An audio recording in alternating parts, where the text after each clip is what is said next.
Olá, comunicador, comunicadora de sucesso. Sim, comunicador, comunicadora de sucesso, porque eu tenho certeza que você já está no caminho para comunicar, para passar a sua mensagem, para cada vez mais ganhar autoridade, ser respeitado, vender. Afinal de contas, o que nós queremos quando comunicamos é que as pessoas nos ouçam, que as pessoas nos entendam. E nós temos tantos pontos, tantas coisinhas para analisarmos aí e que realmente vale a pena a gente parar um pouquinho para pensar. Hoje nós vamos falar nesta aula que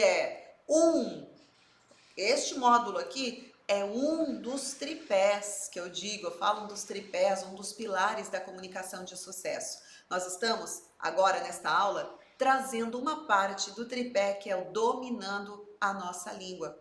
E quando nós falamos de dominar a nossa língua, é também evitar algumas expressões, algumas palavras, determinados modos assim de falar, que são os conhecidos vícios de linguagem. Você certamente conhece, já ouviu falar, talvez você já tenha estudado. Muitas vezes, geralmente a gente estuda na escola, existe isso sim, claro, mas aqui nós trazendo alguns elementos, algumas situações mais peculiares voltadas aí para a questão da comunicação, para a nossa expressão. Então, bora lá? Eu vou trazer aqui, deixa eu pegar a minha anotação, muito bem. Então vamos lá. O que seriam os vícios de linguagem?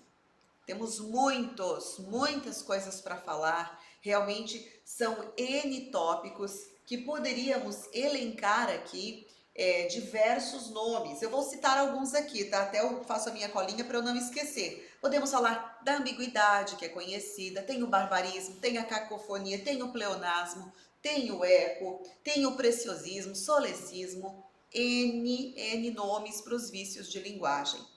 E nós vamos ver vários, tem de pensamento, de linguagem, igual aquelas figuras de linguagem, figura disso, figura daquilo, não é mesmo? Só que a gente quer aplicação, porque não é prova de português, não. Aqui nós queremos aplicar, ou melhor, evitar esses vícios, para que a gente possa ter uma fala, um discurso, uma oratória melhor, aprimorada. E muitas vezes nós acabamos pecando em algum ponto porque nós não prestamos atenção naquilo que falamos. E vamos aproveitar então este momento, deste pilar, desta aula que fala sobre vícios de linguagem, para que a gente possa refletir um pouquinho mais sobre isso. Nós vamos trazer então o que seriam os vícios de linguagem. São as expressões ou são as construções frasais, as construções linguísticas que fogem, aquelas representam, elas caracterizam um desvio da norma culta. Carla, o que é norma culta? Norma culta, anota aí. Pegou lápis, papel, caneta, porque isso é importante também, tá? No nosso curso, aqui no nosso programa, você precisa também ter tudo certinho. A norma culta é o gramaticalmente correto, é aquilo que é aceito. E eu vou dar uma dica aqui também para você. Existe o vocabulário ortográfico da língua portuguesa, o conhecido VOLP.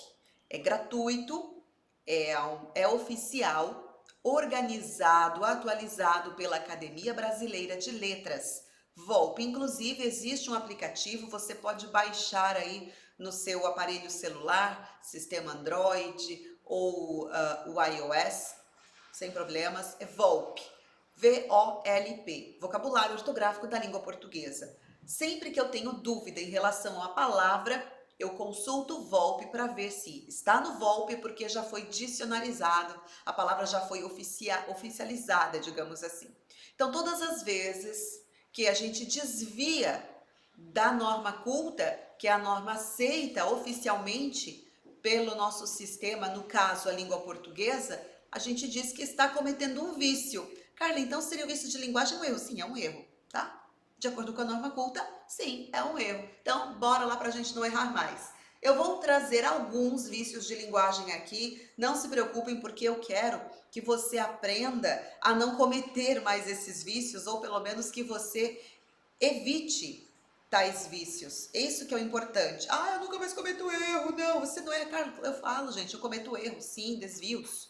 principalmente na oralidade, quando a gente não está controlando. Neste momento, eu estou controlando aquilo que eu falo, mas no dia a dia, quando não controlamos, na conversa com amigos, com familiares, nós falamos asneiras, a gente erra, como eu fiz agora, né? Erre, não. É normal cometer erros, normalíssimo.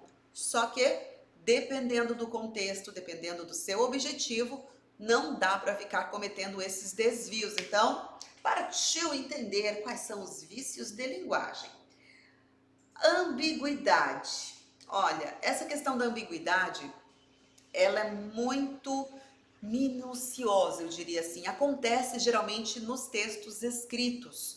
Por quê? Porque na fala, na oralidade, nós conseguimos, sabe, ter aquele joguinho de cintura, ou arrumar, organizar a frase, é um pouco diferente.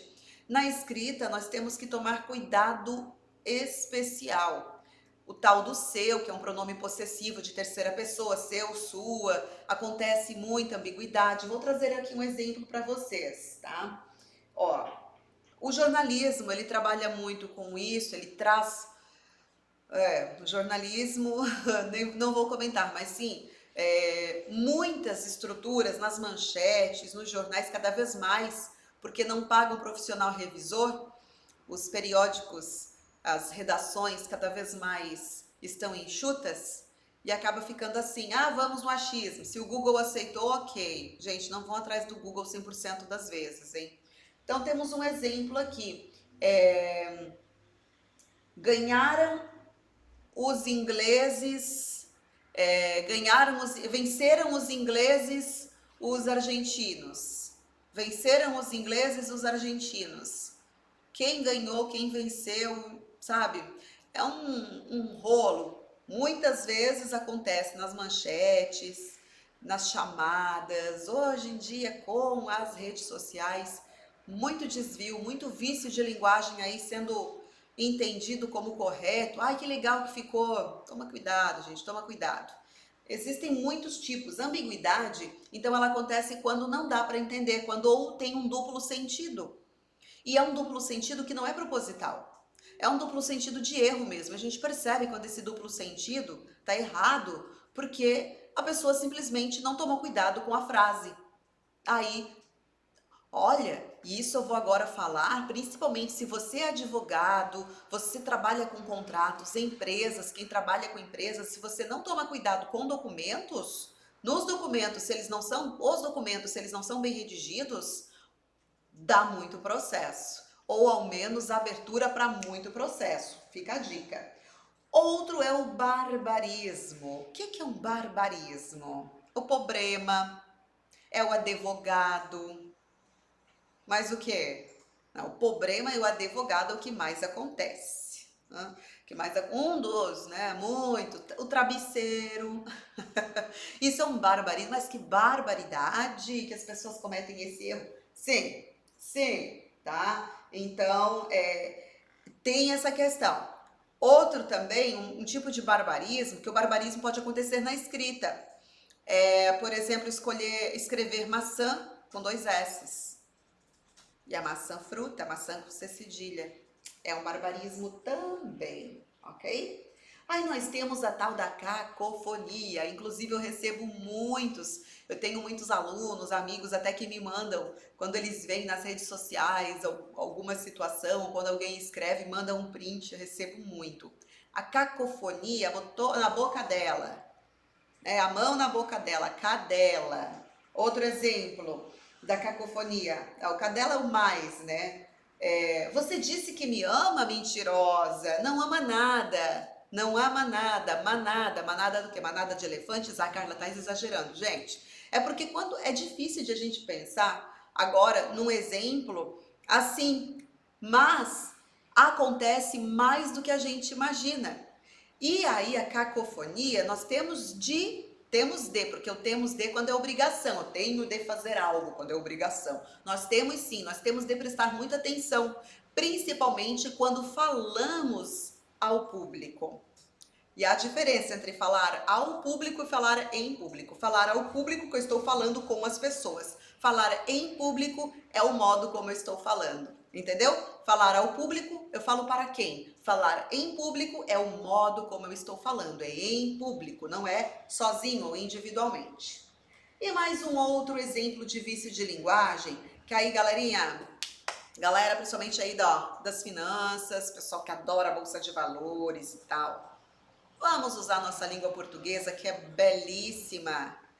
Há muitas expressões, há muitos termos, há um exagero de estrangeirismo. Estrangeirismo também é um vício de linguagem e fica chato. Nós temos de nos comunicar fazendo com que as pessoas entendam. Porque se o meu interlocutor não entendeu a minha mensagem, gente, não houve comunicação. Porque comunicação é fazer com que dois ou mais indivíduos se entendam, compreendam. Eles podem não concordar um com o outro, mas houve um entendimento.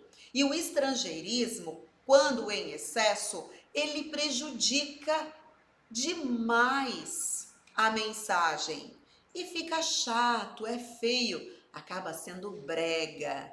É, exatamente, é um brega, um orador brega, um comunicador, uma comunicadora brega. É a pessoa que pensa que está falando bonito, enchendo de palavras estrangeiras e na verdade está pagando mico. Tá pagando mico. Bom orador não é aquele que fica enchendo de linguiça, não, tá? O bom orador é aquele que sabe o que está falando. O bom orador é aquele que entende, que domina o assunto, que domina o tema. Essa é a questão. E não precisa ficar enchendo para dizer que sabe. Eu, por exemplo, Carla, eu falo algumas línguas estrangeiras. Agora, não por isso que eu vou ficar aqui falando, usando palavras do nada em francês, em espanhol, italiano, inglês, alemão, sei lá o quê. Não. Por quê? Primeiro porque é feio, é mal educado. Eu considero assim, tá? Eu digo que é mal educado a pessoa que não se dá ao trabalho, não se dá pelo menos a mínima, a decência, a dignidade de fazer com que os outros, com que a pessoa entenda, ela está sendo mal educada. Você está sendo mal educado com seu interlocutor. Fale bem, sem precisar ficar usando palavras muito rebuscadas. Entenda o seu público primeiramente. Com quem você está conversando?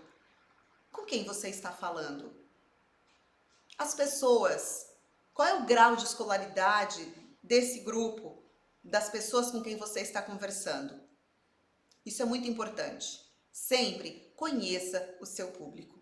Conheça as pessoas com quem você está falando. Sempre. E a partir disso, aí sim, você vai poder dosar o tipo de vocabulário a ser empregado. Evitando, logicamente, vícios de linguagem. Nós não precisamos também baixar a qualidade do nosso discurso porque simplesmente eu não estou falando com pessoas altamente letradas. Não é isso que eu estou falando. O que eu digo é, fale olho no olho com seu interlocutor.